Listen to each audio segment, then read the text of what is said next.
नमस्कार दोस्तों, आप सबों का स्वागत है। बिहार बोर्ड इंटर परीक्षा 2021 इतिहास के बहुत ही महत्वपूर्ण प्रश्न है जो कि आपको बिहार बोर्ड इतिहास के प्रश्न पत्र में मिलेंगे। यह सही प्रश्न बहुत ही महत्वपूर्ण है। तो चलिए प्रश्न की ओर। प्रश्न देखना आप 1 नंबर, हड़प्पा सभ्यता किस युग की सभ्यता है? हड़प्पा सभ्यता किस युग की सभ्यता है? तो कांस्य युग की सभ्यता था। ऑप्शन नंबर बी बिल्कुल सही है। अगला प्रश्न है आपका, हड़प्पा किस नदी के किनारे स्थित है? हड़प्पा किस नदी के किनारे स्थित है? तो इस प्रश्न का उत्तर होगा आपका ऑप्शन नंबर डी बिल्कुल सही है, रवि नदी के किनारे स्थित है। अगला प्रश्न है दोस्तों कि लोथल कहाँ स्थित है? लोथल कहाँ स्थित है? तो इस प्रश्न का उत्तर होगा आपका ऑप्शन नंबर ए बिल्कुल सही है, लोथल गुजरात में है। अगला प्रश्न है, मोहनजोदड़ो का उत्खनन क्या था? मोहनजोदड़ो का उत्खनन क्या था? तो इस प्रश्न का उत्तर होगा आपका ऑप्शन नंबर सी बिल्कुल सही है, आर डी बनर्जी। अगला प्रश्न है, इंडिका के लेखक कौन है? इंडिका एक पुस्तक है, उसका लेखक कौन है इंडिका का? तो इस प्रश्न का उत्तर होगा आपका ऑप्शन नंबर बी बिल्कुल सही है, मेगास्थनी। प्रश्न है, गुप्त वंश के किस शासक को भारत का नेपोलियन कहा जाता है? गुप्त वंश के किस शासक को भारत का नेपोलियन कहा जाता है? तो इस प्रश्न का उत्तर होगा आपका ऑप्शन नंबर बी बिल्कुल सही है, समुद्रगुप्त को कहा जाता है भारत का नेपोलियन। अगला प्रश्न है, प्राचीन भारत में धामा की शुरुआत किस शासक ने की? प्राचीन भारत में धामा की शुरुआत किस शासक ने की? तो इस प्रश्न का उत्तर होगा ऑप्शन सी बिल्कुल सही है, अशोक ने। प्रश्न है आपका, मनुस्मृति मनुस्मृति में कितने प्रकार के विवाह का उल्लेख किया गया है? मनुस्मृति में कितने प्रकार के विवाह का उल्लेख किया गया है? तो 8 प्रकार का किया गया है, ऑप्शन नंबर सी बिल्कुल सही है। प्रश्न है आपका 9 नंबर प्रश्न है कि महाभारत का युद्ध कितने दिनों तक चला? महाभारत का युद्ध कितने दिनों तक चला?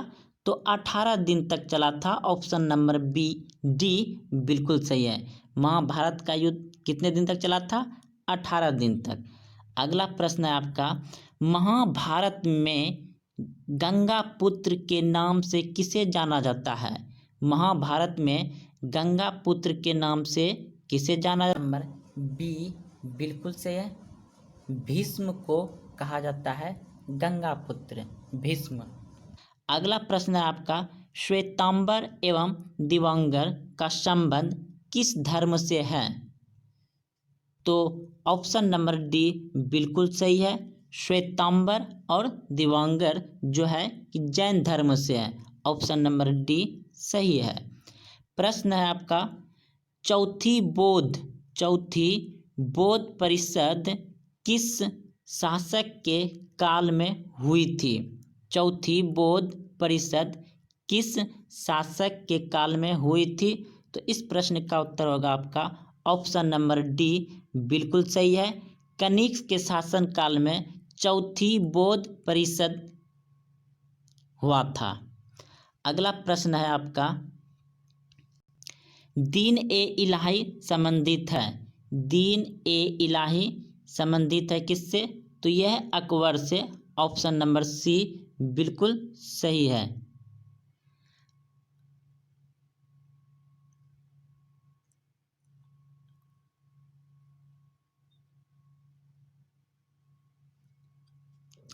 अगला प्रश्न है आपका, भारत का अंतिम मुगल शासक कौन था?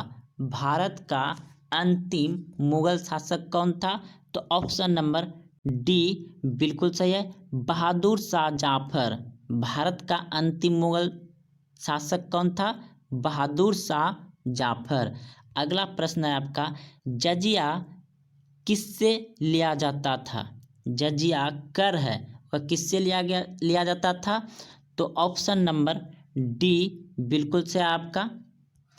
प्रश्न है, किताब उल रेहाल में किसका यात्रा वृत्तांत मिलता है? तो ऑप्शन नंबर सी बिल्कुल सही है, इब्न बतूता का मिलता है। अगला प्रश्न है आपका, तम्बाकू का सेवन सर्वप्रथम किस मुगल सम्राट ने किया? तम्बाकू का सेवन सर्वप्रथम किस मुगल सम्राट ने किया था? अकबर ने। ऑप्शन नंबर डी सही है। प्रश्न है, अलबुर्नी किसके साथ भारत आया था? अलबुर्नी किसके साथ भारत आया था? तो ऑप्शन नंबर सी बिल्कुल सही है, गजनी के साथ भारत आया था। अगला प्रश्न है आपका, प्रसिद्ध विरूपाक्ष मंदिर कहाँ स्थित है? तो यह है हम्पी में। ऑप्शन नंबर ए बिल्कुल सही है, प्रसिद्ध विरूपाक्ष मंदिर कहाँ स्थित है? तो हम्पी में है। अगला प्रश्न आपका, आयनगार व्यवस्था संबंधित थी? ऑप्शन नंबर बी बिल्कुल सही है, विजयनगर से है। विजयनगर का महत्तम शासक कौन था? विजयनगर साम्राज्य का महत्तम शासक कौन था? तो इस प्रश्न का उत्तर होगा आपका ऑप्शन नंबर बी बिल्कुल सही है, कृष्णदेवराय विजयनगर का महत्तम शासक था। प्रश्न है, कबीर शिष्य थे? कबीर किसके शिष्य थे? तो ऑप्शन नंबर सी बिल्कुल सही है, रामानंद के थे। प्रश्न है, उत्तर भारत में भक्ति आंदोलन का आरंभ किस संत ने किया? उत्तर भारत में भक्ति आंदोलन का आरंभ किस संत ने किया? तो इस प्रश्न का उत्तर होगा आपका ऑप्शन नंबर ए बिल्कुल सही है, रामानंद ने किया। अगला प्रश्न है आपका, सर्वप्रथम विजयनगर की यात्रा पर आने वाला विदेशी यात्री कौन था? तो इस प्रश्न का उत्तर होगा आपका ऑप्शन नंबर बी बिल्कुल सही है। प्रश्न है आपका, बीजक में किसके उपदेश संग्रहित है? बीजक में किसके उपदेश संग्रहित है? तो इस प्रश्न का उत्तर होगा आपका ऑप्शन नंबर ए बिल्कुल सही है, कबीर का। बीजक में किसका उपदेश संग्रहित है? कबीर का। प्रश्न है, निजामुद्दीन अहलिया किस सूफी सिलसिले से संबंधित है? निजामुद्दीन अहलिया किस सूफी सिलसिले से संबंधित है? तो इस प्रश्न का उत्तर होगा आपका ऑप्शन नंबर ए बिल्कुल सही, चिश्ती संप्रदाय से संबंधित है। प्रश्न है, तकीत ए हिंद में किसका यात्रा वृत्तांत लिखा है? तो इस प्रश्न का उत्तर होगा आपका ऑप्शन नंबर ए बिल्कुल सही है, अलबुर्नी का। प्रश्न है, मेगास्थनीज कौन था? मेगास्थनीज कौन था? तो वह एक यात्री था। ऑप्शन नंबर ए सही है। प्रश्न है, बंगाल और बिहार में अस्थायी बंदोबस्त शुरू करने का श्रेय किसे दिया जाता है? बंगाल और बिहार में बंदोबस्त शुरू करने का श्रेय किसे दिया जाता है? तो इस प्रश्न का उत्तर होगा आपका ऑप्शन नंबर ए बिल्कुल सही है, लॉर्ड कॉर्नवालिस। प्रश्न है, भारत आने वाला प्रथम यूरोपीय कौन था? भारत आने वाला प्रथम यूरोपीय कौन था? ऑप्शन नंबर ए बिल्कुल सही है, पुर्तगाली। 31 नंबर प्रश्न है, कोलकाता में सर्वोच्च न्यायालय की स्थापना कब की गई? कोलकाता में सर्वोच्च न्यायालय की स्थापना कब की गई? तो इस प्रश्न का उत्तर होगा ऑप्शन नंबर बी बिल्कुल सही है, 1793 1873 ईस्वी में। प्रश्न है, पुर्तगालियों ने गोवा पर कब अधिकार किया? पुर्तगालियों ने गोवा पर कब अधिकार किया था? ऑप्शन नंबर सी बिल्कुल सही है, 1510 ईस्वी में पुर्तगालियों ने गोवा पर आक्रमण अधिकार किया था। प्रश्न है, संथाल विद्रोह कब हुआ? संथाल विद्रोह कब हुआ था?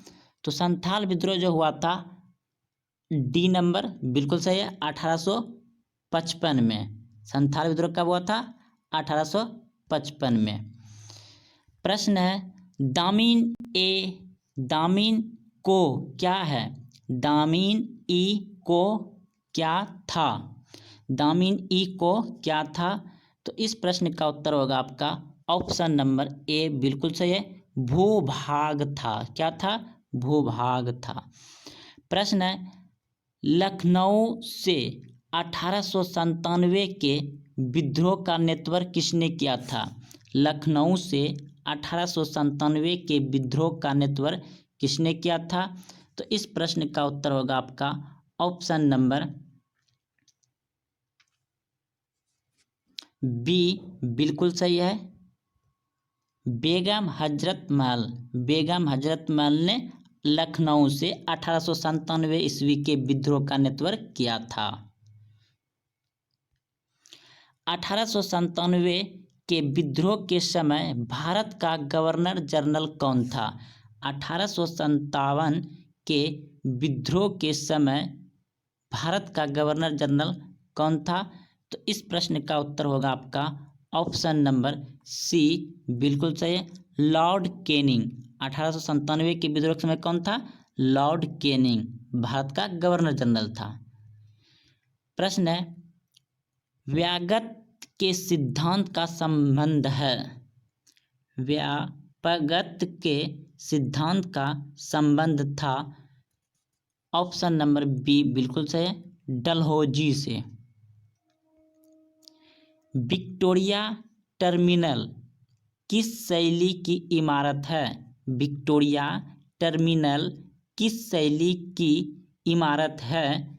तो इस प्रश्न का उत्तर होगा आपका ऑप्शन नंबर बी बिल्कुल सही है।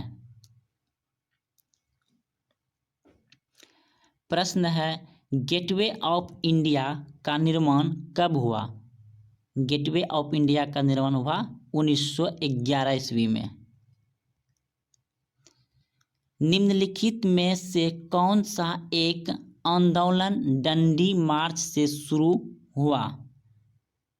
तो इस प्रश्न का उत्तर होगा आपका ऑप्शन नंबर बी, सविनय अवज्ञात आंदोलन। महात्मा गांधी ने पहला किसान आंदोलन कहाँ शुरू किया?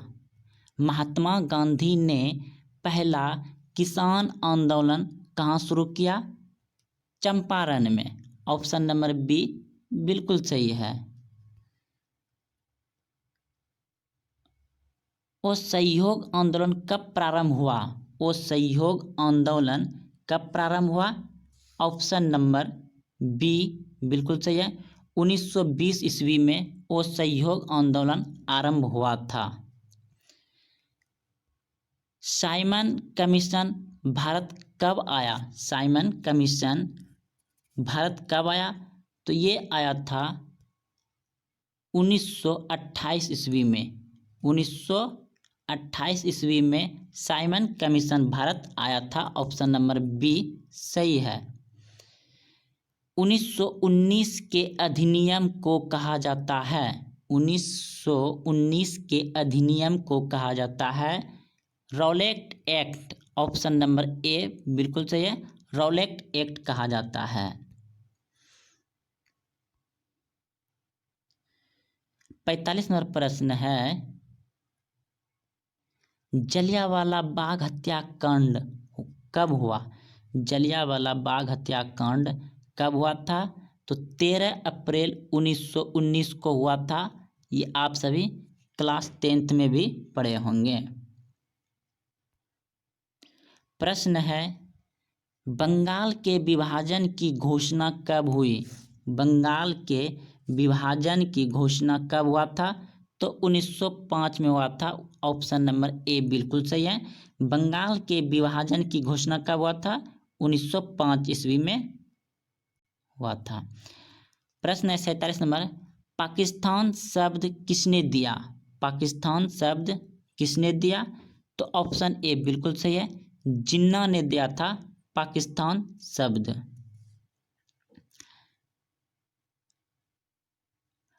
आपको दोस्तों कहीं कहीं मिलेगा चौधरी रहमत अली भी, चौधरी रहमत अली भी। प्रश्न है आपका, भारतीय राष्ट्रीय कांग्रेस की पहली महिला अध्यक्ष कौन थी? भारतीय राष्ट्रीय कांग्रेस की पहली महिला अध्यक्ष कौन थी? तो इस उत्तर होगा आपका ऑप्शन नंबर ए बिल्कुल सही है, एनी बेसेंट। भारतीय संविधान कब लागू किया गया? भारतीय संविधान कब लागू किया गया? तो इस प्रश्न का उत्तर होगा आपका ऑप्शन नंबर डी बिल्कुल सही है, 26 जनवरी 1950 को। स्वतंत्र भारत के प्रथम राष्ट्रपति कौन थे? स्वतंत्र भारत के प्रथम राष्ट्रपति थे doctor Rajendra Prasad. Option number C बिल्कुल सही है। तो दोस्तों यह सही प्रश्न बहुत ही महत्वपूर्ण थे। अगर आपको अच्छा लगा तो अपने दोस्तों में शेयर करें, और हाँ, अगर आप अभी तक चैनल को सब्सक्राइब नहीं किए हैं तो चैनल को सब्सक्राइब कर दें, ताकि आपको इसी तरह से सभी विषय का ऑब्जेक्टिव और अन्य कंपटीशन प्रतियोगिता के लिए